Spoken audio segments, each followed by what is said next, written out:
pink-haired waifu. Ah!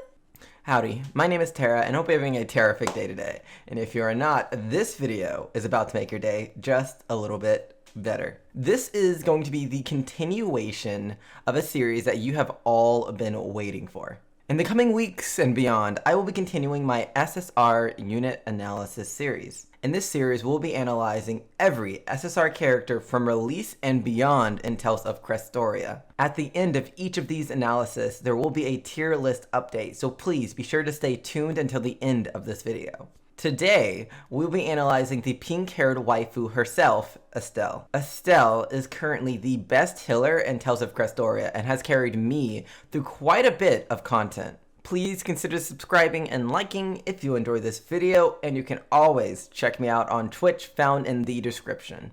Estelle is a light element and staff type unit. She has a very high health total and low attack with slightly above average defense. Her passive is quite specific, providing plus 15% maximum health to staff type allies and plus 10% defense to light allies. Her first art allows her to heal by an astonishing 55% on a 4-turn cooldown. Her second art, on the other hand, provides some hit generation by applying 7 hits on a 3-turn cooldown. Where her kit truly shines, though, is with her Mystic Art. Her Mystic Art provides a massive 45% heal to all allies, while also damaging all enemies. This is the only Mystic Art currently capable of healing all allies in the game, and at only an overlimit cost of 210. So when it comes to Memoria Stones, I recommend equipping Estelle with Kel. Kel makes Estelle's healing even more bonkers. Kel provides a 21 overlimit gauge boost each turn, and with Estelle's 210 overlimit cost and Kel's 21 overlimit gauge each turn, she can effectively use her Mystic Art to provide healing to your entire party every 3 turns. This entire team heal, coupled with her large single target heal, makes her capable of hard carrying your team through difficult content with her superb healing. And the best part about Kel is his Memoria Stone is actually gotten outside of the gacha by completing light raids, making it feasible for everyone to eventually get his Memoria Stone and fully awaken that Memoria Stone. Alright, so now on to the tier list update, which everyone has been asking me to start doing. I will not be ranking characters that I've not done an SSR unit analysis video on as of yet. Those characters being Lloyd, Jude, Kohaku, Ludger, and Rita. But before we get into ranking Estelle here, we're actually going to be moving some of these characters around from what I had them at in the pre-release SSR tier list, as the release of the game has changed my opinion on where some of these characters deserved to be ranked. So let's start off by going from the bottom C mediocre tier and up into God tier adjustments. So we're actually going to have one character that is being moved down to mediocre, and I'm sure it's not going to be a surprise to really anyone, and that character is going to be Aegis. He's just proving to be very lackluster, and while he's super tanky, he just doesn't do enough for your team in hit generation alone. Now onto our viable category. We're actually not going to be moving anyone into the viable category, but we are going to be moving someone out of the viable category, and that person is going to be Kanata. Kanata is being moved into meta. Right now, I'm sure you guys have seen how many Kanatas are basically all over the place in Arena. Kanata is a super good Arena unit.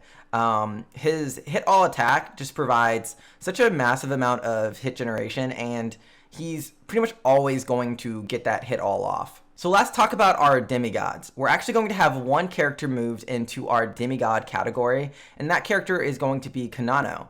Kanano is probably the best character in her elemental advantage content, being fire. She puts out some of the most massive damage numbers, and I think it's only right that she is moved where she kind of belongs into being a demigod.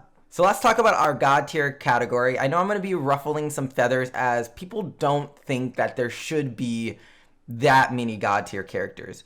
But I do think there are 2 God tier characters that were in the beta currently that should be God tier. And those characters are going to be one of our characters in meta named Saray.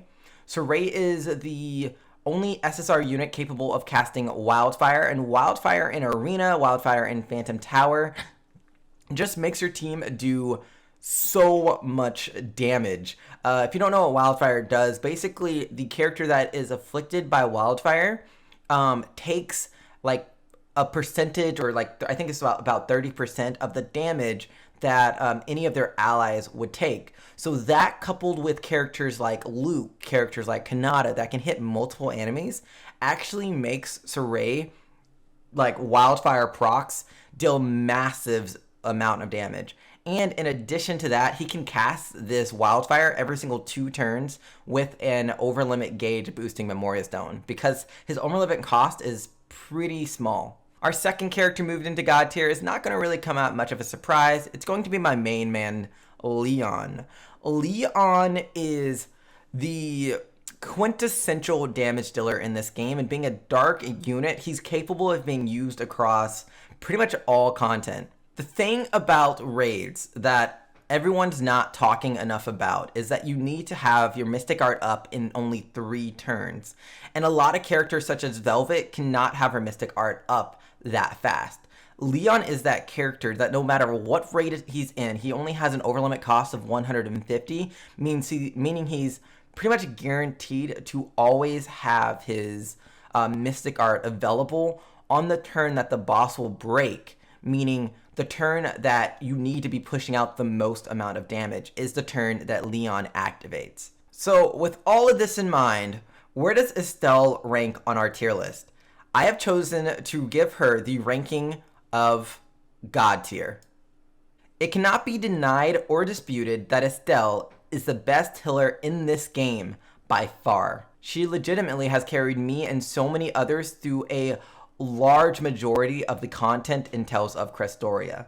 I originally had placed Estelle as God tier in our pre-release SSR tier list as more of a means to troll, because we didn't even know her kit as of yet. But little did I know that Estelle would end up being such a tanky and healing powerhouse at release. In the coming days, I will be releasing additional SSR unit analysis videos and ranking more characters on our SSR tier list. This will all lead up to an overall SSR tier list. Do be on the lookout for the next SSR unit analysis video on a fan favorite, Lloyd. Thank you all for your continued support. I honestly cannot believe how many new subscribers I've gotten since the release of Tales of Crestoria. I think I've almost doubled my subscriber total since the release of this game. So thank you all so much. I am honestly so appreciative of all the support that you have shown. Please be sure to like and subscribe if you want to see more unit analysis videos. And you can also head over to my Discord for more discussion in the meantime, or check me out sometime on Twitch, found in the description. Bye-bye now.